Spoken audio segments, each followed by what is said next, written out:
Halo semuanya, Sawadee-krap. Kita update kembali dari kasus Brigadir Joshua dan keterangan terbaru dari pengacara Bribka RR atau Ricky Rizal. Ini ada beberapa data yang menarik untuk kita analisa karena menurut aku apa yang berusaha disampaikan Erman Umar ini ada beberapa hal yang sifatnya adalah tersirat. Jadi ada pesan nih kayaknya yang mau disampaikan ke masyarakat, tetapi pesannya juga kayak kesan mau mencari aman untuk Bribka RR karena kita juga tahu orang tua dari Bribka RR dan juga istri anaknya itu baru aja menemui dia dan sepertinya ini strategi yang cukup berhasil.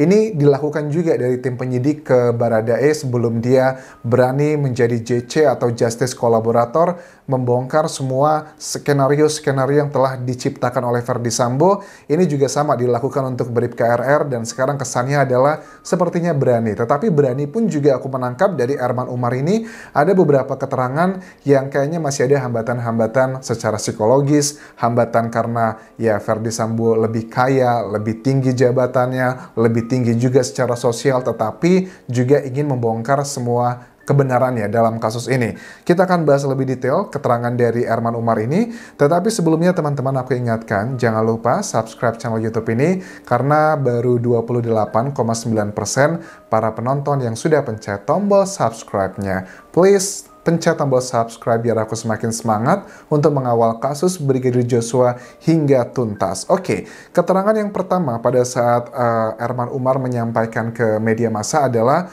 bahwa cerita si RR dan juga Baradae yang datang ke sekolahannya putra-putrinya Verdi Sambo itu adalah benar karena untuk mengantarkan keperluan anak-anaknya yang sekolah di Magelang itu fix semuanya sama linear. Jadi tidak ada yang tutupin di bagian ini.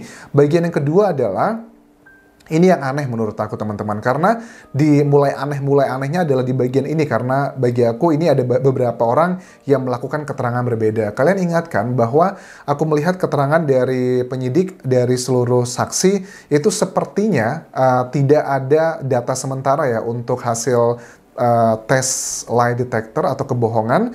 Itu semua saksi kategorinya adalah jujur, tetapi kok bagaimana mungkin semua saksi kategorinya jujur sampai sekarang, data yang terbaru, kalau ada beberapa hal aja pada saat rekonstruksi itu yang tidak sesuai. Misalnya Baradae mengaku bahwa yang menembak itu bukan cuma dia, tetapi juga ada Irjen Verdi Sambo. Tetapi Irjen Verdi Sambo mengaku bahwa saya tidak menembak, yang menembak semuanya adalah Baradae. Tetapi hasil tes lie detector sampai saat ini semuanya itu sementara adalah tanpa ada indikasi kebohongan. Terus kalau ada yang dua berbeda seperti itu ya nggak make sense sama sekali. Kayaknya nggak valid nih alat tes lie detectornya. Itu kemungkinan yang pertama. Atau yang kedua, apakah tidak ada pertanyaan yang merujuk ke hal tersebut? Itu juga hal yang janggal karena itu adalah hal yang sedang menjadi pertanyaan tidak hanya di masyarakat umum, tapi juga dari penyidik kan. Kalau nggak ditanyakan ya ada apa dengan penyidiknya kalau itu tidak ditanyakan.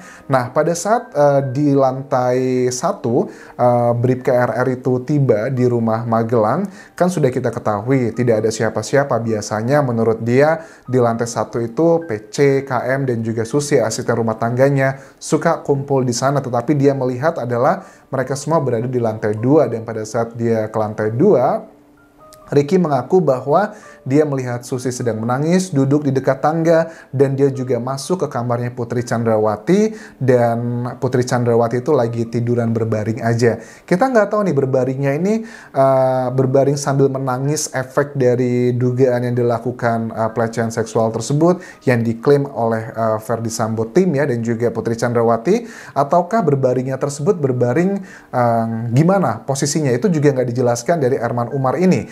Dia cuma tanya si Bribka RR pada saat masuk ke kamarnya Putri Chandrawati bahwa ada apa Bu gitu. Pada saat ditanya ada apa Bu gitu, si Putri Chandrawati, dia malah menjawab di mana Joshua. Ini adalah bagian yang sangat-sangat tidak sesuai dengan logika berpikir kita ya. Pada umumnya kalau orang habis menjadi korban pelecehan, jangankan untuk menanya di mana Joshuanya atau mau ngobrol, untuk ngelihatnya aja kayaknya udah jijik banget, udah males banget ya.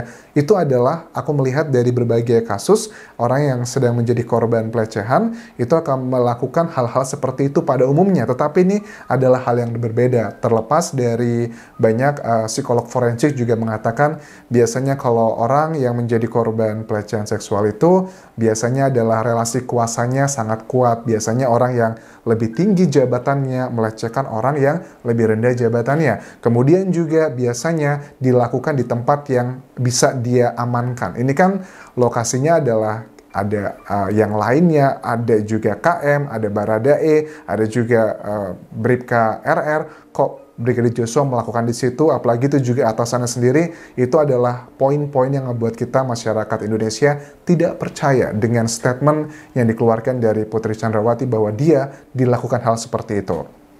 Kemudian, PC berbaring dengan satu bantal dan seperti indikasi orang sakit. Oke, berarti ini kondisinya agak unik ya. Kalau dia Bribka RR ini mengatakan dia masuk ke kamar langsung dan melihat si Putri Chandrawati ketiduran, tetapi bagaimana dengan keterangan pada saat di sidang kode etik bahwa Ricky ini melihat si Kuat Ma'ruf dan juga Susi itu mengangkat PC untuk masuk mengangkat dari kamar mandi karena dia terjatuh.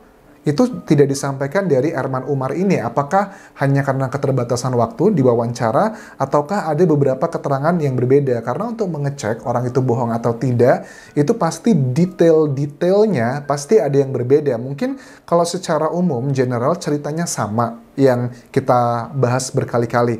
Tetapi pada saat kita membahas detail-detailnya, misalnya kayak ini, pada saat si Emar Uman menceritakan bahwa Bribka RR itu pada saat datang langsung ke lantai 2 dan menuju ke kamar Putri Chandrawati. Tetapi di cerita versi lainnya, misalnya adalah pada saat sidang kode etik, ini adalah keterangan dari Kuat Ma'ruf yang juga dilakukan pemeriksaan di sana, mengatakan bahwa ya itu tadi, Bribka Ricky melihat ada si dua orang di kamar mandi, yakni adalah KM dan juga Susi, membantu mengangkat Putri Chandrawati dari kamar mandi yang tergeletak. Itu adalah istilahnya.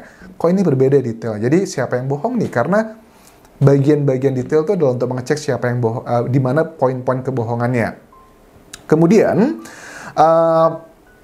pas mau ke bawah, Joshua pas Ricky nih ya mau ke bawah, Joshua mau ke kamar dan dihalangi Kuat bahkan dengan ancaman pisau. Oke, ini linear dengan cerita pada saat KM dilakukan di persidangan Verdi Sambo, persidangan untuk yang kode etik ya.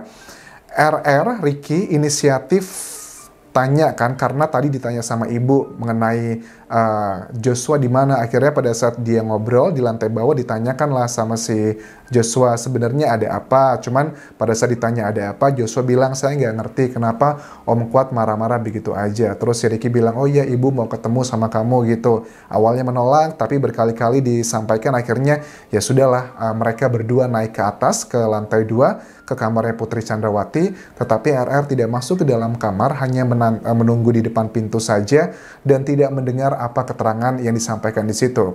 Nah, kemudian ini yang berbeda ya teman-teman. Pada saat si Joshua turun dan juga diikuti oleh RR keluar dari kamarnya Putri Chandrawati, ditanya lagi dong sama si RR-nya. Gimana Joshua? Ada apa lagi gitu? Udah bang, udah nggak ada apa-apa. Dan ini kesannya kayaknya sudah baik-baik aja, melunak. Apa yang dibicarakan Putri Chandrawati dengan juga Joshua? Karena di awal hari itu juga, dalam waktu hitungan menit, pertama kali ditanya, si Joshua kan mengatakan ke Ricky, nggak tahu tuh bang, kenapa si Om Kuat marah-marah ke saya. Kesan itu adalah dia lagi berontak dan dia juga kesel. Apalagi dia juga sempat dihalangi dengan pisau pada saat mau naik ke atas. Tapi pada saat Joshua sudah ngobrol dengan Putri Chandrawati, yang durasinya itu kurang lebih adalah sekitar 15 menit, dan Joshua sudah mulai melunak. Dan udah bang, nggak ada apa-apa. Itu ada apa yang dikatakan di situ?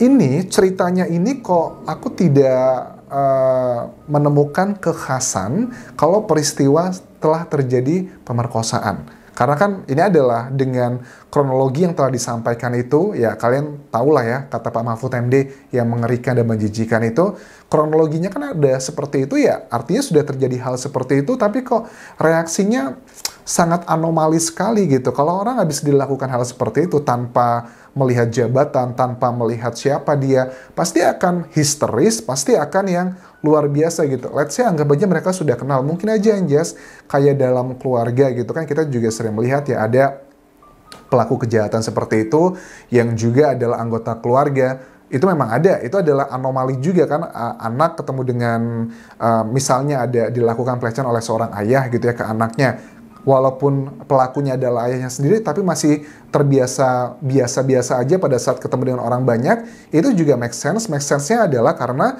dia diem-diem doang antara si anak dan juga si bapaknya aja. Kalau tentang dugaan case-nya konteksnya seperti itu. Tetapi dengan kasusnya Putri Chandrawati ini, yang mengetahui peristiwa itu, jika itu adalah benar, nggak cuma antara kedua individu ini aja, tetapi juga ada Susi yang dia nangis-nangis, Kuat Ma'ruf yang dia juga marah-marah, membuatkan pisau dan sebagainya.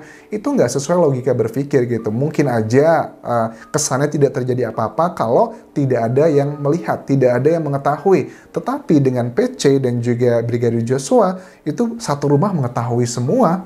Dan kok kesannya nggak ada apa-apa, itu nggak mungkin. Makanya sebagian masyarakat tuh berpikir bahwa apa sebenarnya tidak ada peristiwa pelecehan tersebut atau perkosaan tersebut, tetapi adalah kayak kepergok antara Kuat Ma'ruf dan juga Putri Chandrawati. Atau ada juga keributan dengan Verdi Sambo yang dilaporkan oleh Brigadir Joshua. Itu adalah motif-motif yang saat ini sedang menjadi perdebatan di masyarakat. Kalau dari ahli hukum, banyak yang mengatakan motif itu nggak penting. Tetapi dengan aku melihat trennya sekarang ini, motif itu menjadi penting karena ini adalah salah satu cara agar mereka bisa lepas dari hukuman yang maksimal, yaitu adalah hukuman mati atau hukuman seumur hidup. Karena ada 3 kan peluang mereka akan mendapatkan hukuman di persidangan nanti. Selain kedua hal tadi, itu juga adalah hukuman yang 20 tahun penjara. Aku melihat dari Putri Chandrawati dan juga Verdi Sambo, mereka sedang saling bahu-membahu untuk merujuk ke pelecehan tersebut, dan itu berhubungan dengan motifnya. Makanya itu aku bilang penting juga, karena mereka ingin membuat kesannya ini ada sesuatu hal yang spontan di tengah-tengahnya dan tidak menuju ke pembunuhan berencana dengan hal-hal seperti itu. Oke, itu yang bisa aku update mengenai keterangan terbaru dari pengacara Bribka Riki Rizal. Terima kasih sudah menonton, sampai ketemu lagi di video berikutnya. Tinggalkan like dan juga komen, serta subscribe channel YouTube ini dan juga follow Instagram serta Facebook pageku di Anjas Asmara di Thailand. Kalaupun kerap semuanya, bye-bye.